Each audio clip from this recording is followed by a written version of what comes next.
Dame Harriett Baldwin. Thank you very much, Ms Jardine. It's a pleasure to serve under your chairmanship this afternoon, and I want to start by saying how grateful I am to Robert and to Helen, the two petitioners who, if you'll forgive the phrase, lit the fuse for this petition to get up to the numbers that it had and to enable us to have this debate today. And I also commend my honourable friend, the member for Keighley and Ilkley, who so eloquently set out the reasons that we need to have this debate and what the issues are that have been so ably put by so many representatives in this debate this afternoon.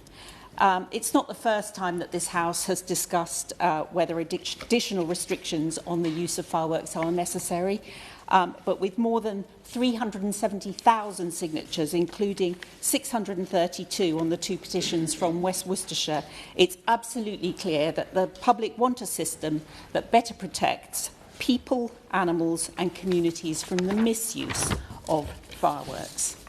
I think we heard from almost everyone who spoke that fireworks bring joy to so many, and we should shout out to the very many responsible groups that exist up and down this country who are committed to the safe display and enjoyment of fireworks. Often they raise money for good local causes.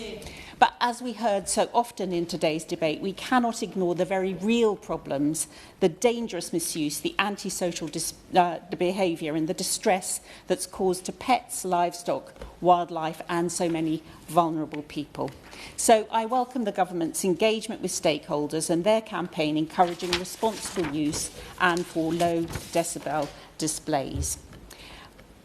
I think we heard in all the contributions today that we are a nation of animal lovers, and we are also a nation that wants to continue to enjoy fireworks displays. But we also heard loud and clear in all the contributions that no action is not the answer here, and the government will need to listen to all the points that have been made. Now, we heard from across the land. We heard from South West Hertfordshire, Dewsbury and Batley, Glastonbury and Somerton, Taunton and Wellington, Morecambe and Lunesdale, Luton North, Scarborough and Whitby, Broxtowe, North West Leicestershire, Edinburgh South West, Warrington South, Bathgate and Linlithgow, Hayward and Middleton, Shipley, Ellesmere Port, obviously Richmond Park, Glasgow West, Hartlepool, Aylesbury, Stourbridge, Rochdale, Newport West, Bournemouth East, Cannock Chase and Morley and York. And I think every person here this afternoon really represented so eloquently the concerns of the members in their constituency, the people who have written to them, the people who have expressed real concerns. And we recognise that this is already a heavily regulated area, but in many of the contributions we highlighted gaps in enforcement, the weak penalties that exist for illegal sales, the problems with stockpiling, the devastating consequences to both property and with burns when things go wrong. The issue of enforcement for the age limits on purchases, which many believe are no longer appropriate, was also shown to be not properly enforced. So I think there's clear need for a proper evidence-led review of the regulations. If reforms are proportionate and grounded in that evidence, I suspect that they will attract unanimous support across this House.